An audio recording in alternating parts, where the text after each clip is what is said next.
Күнөөсүз күнөөлүү. Маматбек 9 эркек бир туугандын эң кичүүсү эле.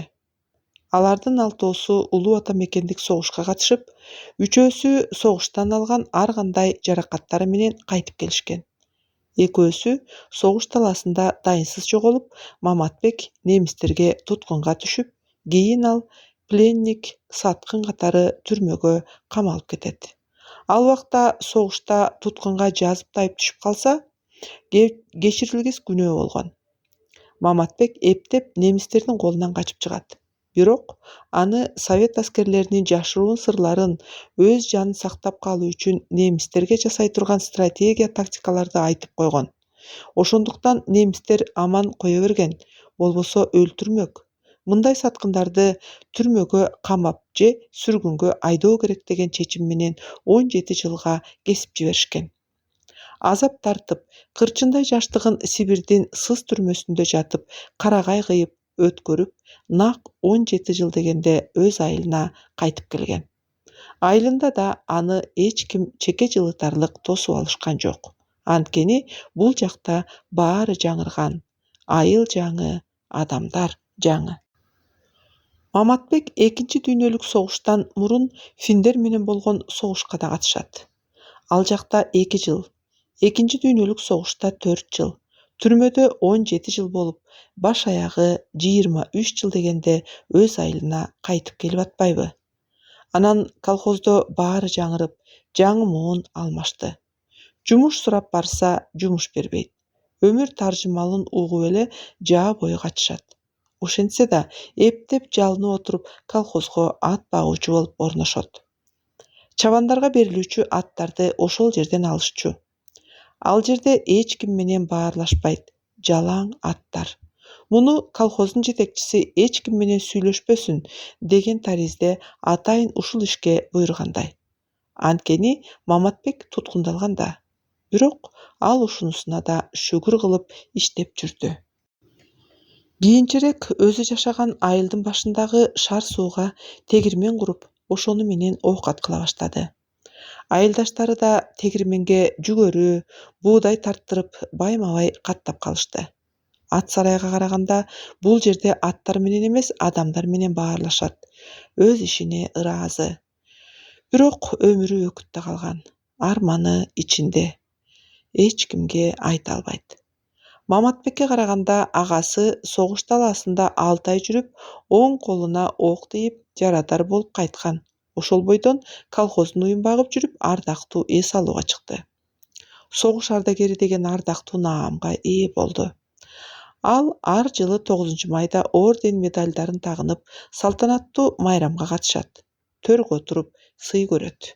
А Маматбек мындай сыйдан кур калган. Айылдын башында тегирменин тартып, майрам менен иши жок. Эл менен анча аралашпай, өз тиричилиги менен алек. Канча жолу өзүнүн ак экенин айтса да, эч ким ишенбейт. Анын үстүнө өкмөт аны эстемек турсун, атын да атабайт. Ошондон улам туткунга түшкөнүн айып көрөт, корунат. Кыргызстан эгемендүүлүк алгандан кийин гана Маматбек согуш ардагерлеринин катарына кошулду. Бирок кеч эле. Ал мезгилде эки көзү көрбөй калган. Бул көргүлүк согуштун, түрмөнүн кесепети. Маматбек согуштун акыркы жылдарында чалгынчылык кылган. Алар 6-7 гана аскер бир команда болуп, немистердин согуш талаасындагы жайгашкан жерлерин, чабуулун алдын ала советтик армияга кабарлап турушкан. Мына ошол чалгынчылыкта жүргөн 7 аскер бүтүндөй колго түшкөн.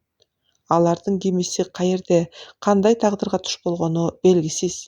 Эгер алар да тирүү болгон болсо, Маматбек сыяктуу өмүр бою саткын деген коркунучтуу күнөө менен азап тартышса керек.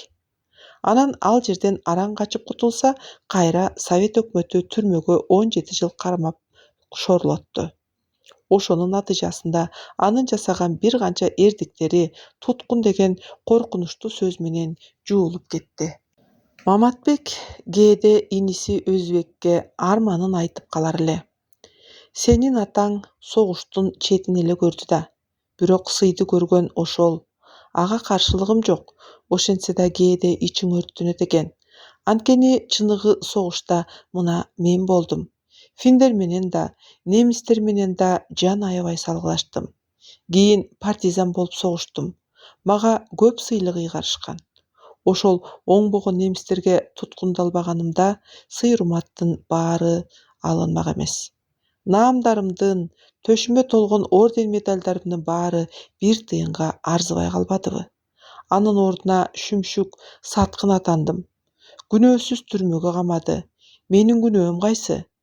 Колго эле түшүп калганым болбосо, ажал менен кармашкан мен элем го. Ушинтип айтып, жер муштап, өксүп алат. Бугун чыгарып инисине ыйлайт. Мени сен гана угасың, сен гана түшүнөсүң.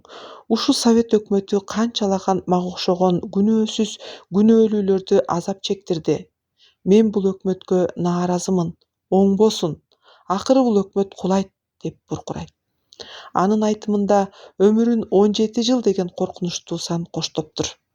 17 жыл Сибирде сүргүндө жүрсө, кийин өмүрүнүн акыркы 17 жылын көзү көрбөй, күнү да түн болуптур. Айтканга оңой болгону менен инсан төрөлгөндөн эс тартканчалык убакыт да. Ошол оңбогон 17 жыл. Кудай ушул азаптарын эске алганбы? Айтор Маматбек 97 жыл өмүр сүргөн. Иниси Өзбек бул киши менен абдан жакын мамиледе болгон. Ар барган сайын уккан, көргөн жаңылыктарын айтып берип, Маматбектин көөдөнүндөгү боштукту толтуруп кайтат. Өмүр бою агасынын санаалашы, сырдашы, ишенген жөлөгү болгон. Сый-урматы да ошончо эле. Бир жолу Маматбек абышка: "Мен качан өлөм, аны бир Кудай билет дечи. Ойлоп көрсөм, бул жашоодо жыргалыман кууралым көп болду. Өзүш, ишенесиңби? Балалык чагымда колхоздоштуруу, басмачыларга каршы күрөш болуп атып, араң өзүбүзгө келсек, кайра эле согушка алып кетти мени. Ошентип 23 жылым согушта, түрмөдө болуп өтүптүр. Айылыма чейрек кылымдан кийин кайтып келдим. Менден улуу акем согуштан кайтпай калган. Анын жесирине үйлөндүм. Бирок балалуу болбодук. Бала деп канча зар какшадым. Кийинчерээк байбичем өзү дагы бир жесир жеңемди тапты.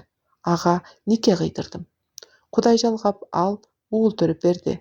Бирок байбичем экөө келишпей, акыры уулун таштап төркүнүнө кетип калды. Байбичем Куттубекти туубаса да тутунган энеси болуп, өз баласындай тарбия берди. Куттубек эр жетип үйлөндү. 9 балалуу болду. Жалгызым эми очор бачар. Ушунусуна да Кудайга ыраазымын. Көзүм көрбөсө да ошолор мага көз болуп, ары бери жетелеп жүрүшпөйбү? Өлсөм аталап ушулар өкүрөт. Минтип алмадай болуп бышып отурабыз. Бат-баттан кабар алып келип тур, деп иниси келген сайын астейдил өтүнөт. Албетте келем. Колум бош болсо эле сизге чабам. Көздүн көрбөгөнү азап да, деп демин ичине тартып, кээде ушул жашоосуна ыраазы болсо, кээде муңайып отуруп калат. Ушундай баарлашуудан кийин Өзбек: "Мамат акем Кудай дагы сабыр берсин. Мамат акеме Кудай дагы сабыр берсин. Өмүрүнүн 1/3 бөлүгүн көзү жок өткөрдү. Пай деп ар дайым ага барып келгенден кийин ичи эзилет, аяп кетет." Ошентип кылымга тете жашаган Маматбек абышка дүйнөдөн өттү. Андан соң жыл айланбай байбичеси да артынан кетти. Баса, байбичеси экөөнүн ортосунда бала болбосо да абдан ынтымактуу, эри шаркак жашашты. Бири жашоонун акыйкатсыздыгына күйсө, бири согончогу канабай баласыз өткөнүнө күйдү. Ошол күйүттү бири-бирине болгон сый мамилеси, колдоосу гана унутта калтырып жаткандай болду. Кийин Куттубекти багып чоңойтушту. Ошол бала булардын тагдырындагы Кудайдын берген белеги эле. Тегирменчинин жалгызы Куттубек азыр атасынан калган тегирменди иштетет.